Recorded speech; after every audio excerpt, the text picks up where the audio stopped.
Hello, and welcome to Red Rock Relationships, a podcast about communication. Let's unpack the relationships that we encounter in our daily lives and learn about what makes them tick. And now your host for Red Rock Relationships, Dr. James B. Stein. Oh, hey, I didn't see you there. How did I get in this studio? How odd. Welcome back. I'm excited to be continuing is this our 7th season? I think it might be. 7th season of Red Rock Relationships. And when I say season, I mean semester, but it is what it is. This season, we are continuing our discussion on red flags. As a quick summary, we first talked a little bit about ghosting.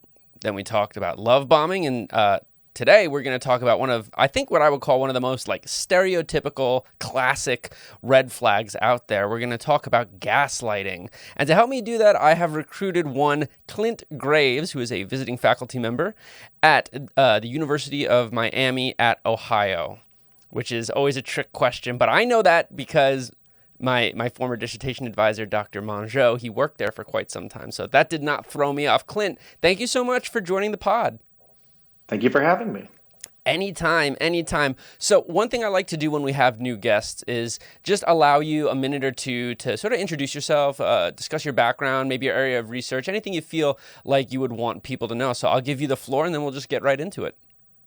All right. Well, thank you so much for having me on the podcast here. I always take the opportunity to talk about gaslighting and my research whenever I can.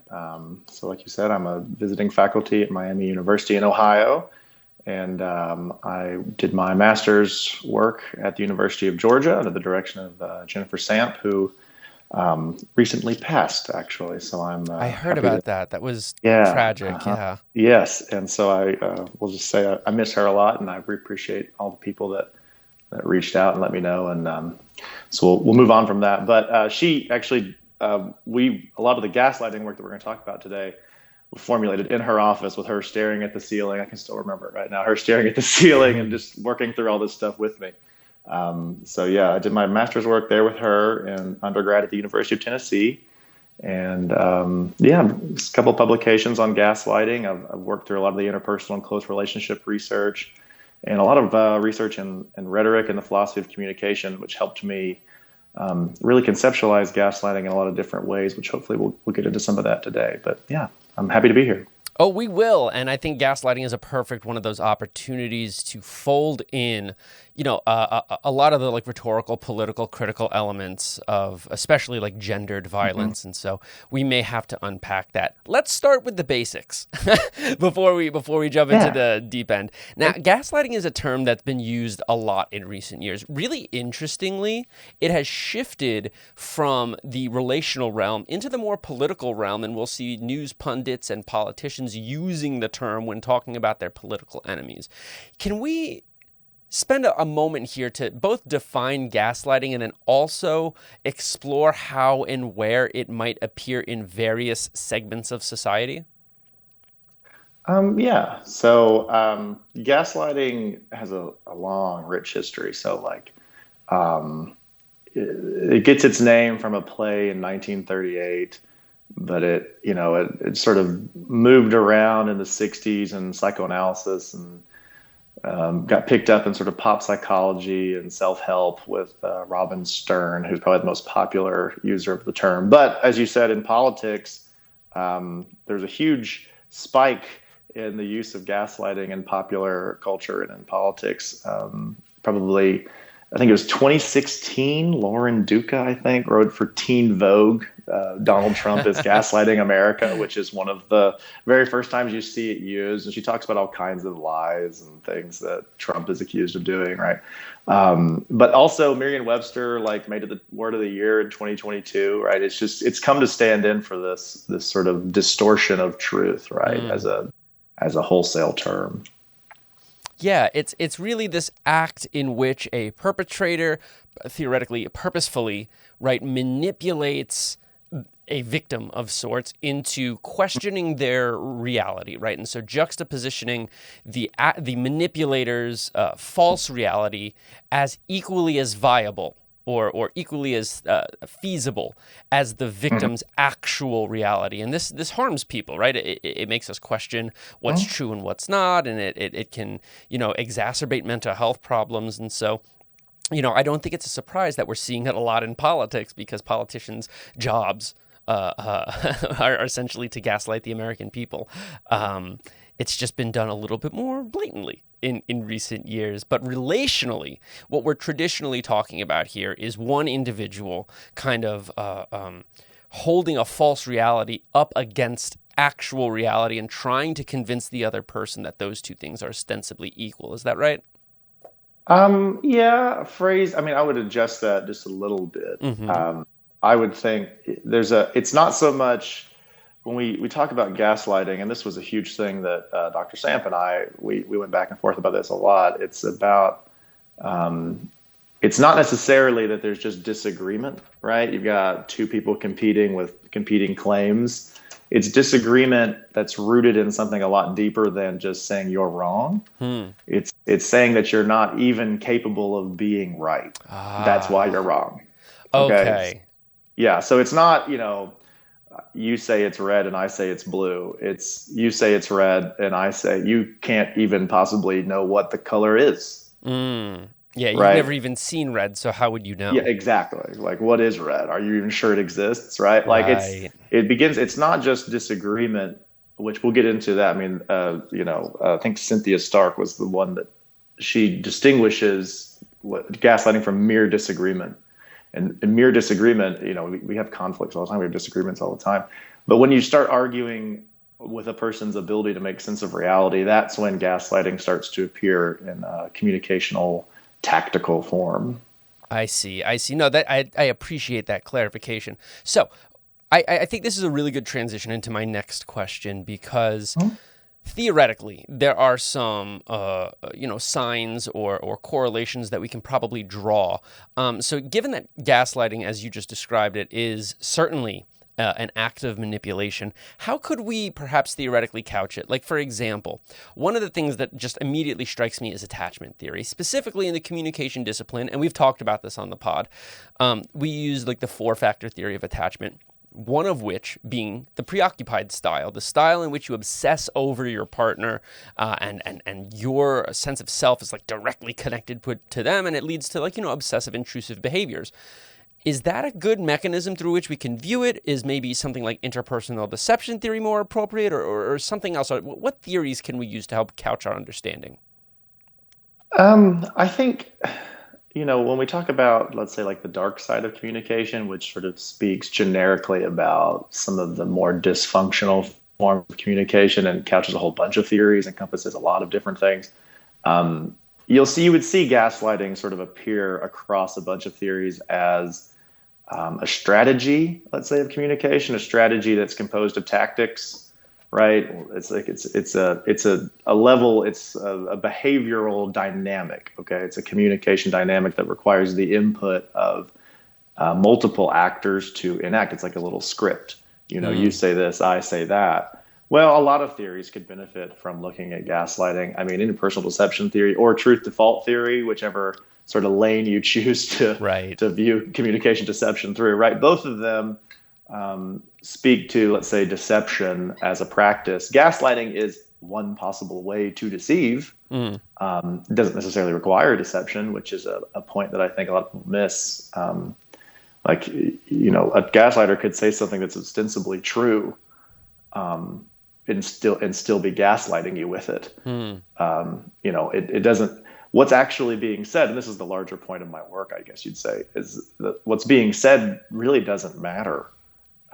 It's how it is justified, right? It's I'm correct, and you may be correct, but if you're correct because you say that the other person can't possibly be correct, that really, it doesn't matter if you're telling the truth or not, right? So it's not that gaslighting would add to a theory of deception, trying to, get at what deception truly is. It's just a way you might deceive. In the same way, with a preoccupied attachment style, it's a way you might express that preoccupation, right? I mean, it's a strategy of communication that is explicable through a bunch of different close personal relational theories. And it appears over and over again. And then, you might even look at it through in the social psychological sense, interpersonal violence, things like that. I mean, it shows up, co-occurring with all kinds of psychologically abusive behaviors. Nice. And this makes me think of the conversation we were having last week or last episode where we talked about love bombing. I find a lot of overlap there. Like I can imagine someone saying, for example, like, well, no one's ever going to love you the way that I can love you, and you would be a fool to think that anyone could try, right? And so like that is simultaneously an act of love bombing and perhaps also an act of gaslighting. To say, like, you don't even know what love is, right, until you met me. Right. Right. And I think there we kind of see some of the overt manipulative tactics that, when you look at it from the outside, you're like, oh, this is so obviously manipulation. But when you're in a relationship, it can be a little bit harder to pick those behaviors out. And that's what I want to ask you about next. Okay. Unless, did you have any more theory stuff before we get to the more applied? I'm a theory buff, so I like where we're going. Let's just do that. Fair enough. Yeah, we could really get into the weeds with the theories if we wanted to. Yeah. But so I think, would you push back on me if I described gaslighting as a red flag? Like if you're dating and you saw gaslighting behaviors, are we okay with classifying that as a red flag? It is a red flag. But the only issue, okay, so my only thing, and this is the last piece of sort of philosophical musing I'll do. It's not necessarily like lying. Okay. So if somebody lies to you and you catch them in a lie, or cheats on you and you catch them, you know what I mean? Right. Like is a definitive thing that you can point to and say, well, you did the gaslighting is a dynamic in that you kind of have to, if you're the gaslightee, and we say gaslightee instead of victim because of this exact problem, you see. If you're the person being gaslighted, aka the gaslightee, you kind of have to assent to it. It can't be done to you without you acting into it. I see. But you act into it sort of in the same way that a person being tortured acts into being tortured, if that makes sense. Right. It's kind of like it takes two to tango sort of thing, but like but like your hands are duct taped to the person who you're dancing with. Okay. Exactly. That makes like you may well be tangoing, but it's, you don't want to be doing it, right. but you can't not. You're acting into it though. You could act in another way, which is, like I said, Robin Stern's whole thing is like, once you figure this out, once you like zoom out and see, oh my God, we're tangoing. Oh my God, we're being gaslighted. Yeah. Just leave, go away, right. do something different.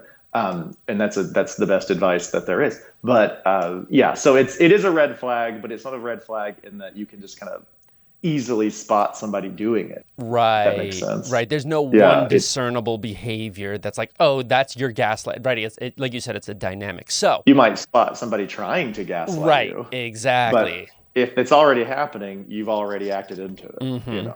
Okay. So with that in mind, because if the idea here is to avoid that situation, what, if any, precursors are there, or we might say orange flags? Like, are there any antecedents, things that signal that someone might engage in gaslighting at a future time that we can note and perhaps use to exit prior to the gaslighting, or no? I mean, there's people have cataloged. This is something that has been written about a lot, this is a great paper for somebody who wants to write it, by the way. There's a lot of things that have been cataloged across a lot of different literatures that just haven't been synthesized into a definitive list. A communication PhD somewhere should do this. But it's it comes from psychoanalysis stuff, it comes from the pop psych stuff, it comes from communication, from sociology. I mean, I could go on and on. People talk about this all the time. Actual behavioral things that happen. I mean, you can hear things like, what do you think? You're crazy, that's a big one, crazy making, right? Right. But just from a communication standpoint, I mean, I think about, because, I come from that school of conflict and power research. Conflict and power research would let us, when the conflict starts becoming dysfunctional, when you start entering things like demand withdrawal patterns, when you start seeing Goffman's four horsemen, right? When you start seeing narcissistic personality tendencies, these are the things, right? It co-occurs with a lot of traditionally psychologically abusive, emotionally abusive behaviors. Okay, that makes sense to me. So there are some perhaps more telltale signs that can, I don't want to use the word predict, because as somebody who works with stats, that's a tough word to use in a situation like this, but there might be some more like, traditional behaviors that we are likely to observe prior to, you know what I mean? Like we can sort of see them taking out the duct tape, right? To reference our previous analogy, something like that, classical signs. I think this is kind of the problem with gaslighting, right? Because like you describe, a lot of the time you don't realize it's happening to you until you've been in it for quite some time. And of course, gaslighting is often accompanied by other manipulative tendencies, like, for example, removing you from your social networks so that you don't have other people who can like question the behaviors or the things that are being done to you. So once you're in it, it's really tough. And so I think looking for some of those more traditional, manipulative strategies is a really good way to, be a little bit more proactive about not even entering that environment in the first place. Yeah, and then, I think most people recognize as gaslighting dynamic that they're in mostly by the outcomes rather than the antecedents. So, when it's too late to already recognize what's happening, you're already experiencing anxiety and depression and the whole host of psychological bad things that happen to you when communication starts harming you. And so once you start recognizing that, you can kind of piece together. Gaslighting a lot of the times is a retrospective sense-making tool, because the whole point of it is to dismantle your ability to make sense of things. Right. And so once you get away from it, once you separate yourself from it, once you connect to a social network that is helping you instead of hurting you, you start to be able to piece together how it happened. That's sort of, so it's difficult to see gaslighting coming. It just kind of hits you.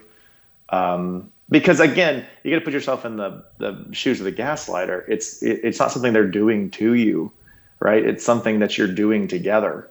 Right. Like you're going into this and you had all the best of intentions. Stern tells us, people with a high capacity for empathy are the most vulnerable to gaslighting. People who are good people, in other words. Because you want to believe what the other person is saying. You want to see it from their perspective. You give them the time of day. Right. You give them the time of day. I guess maybe I do misremember that.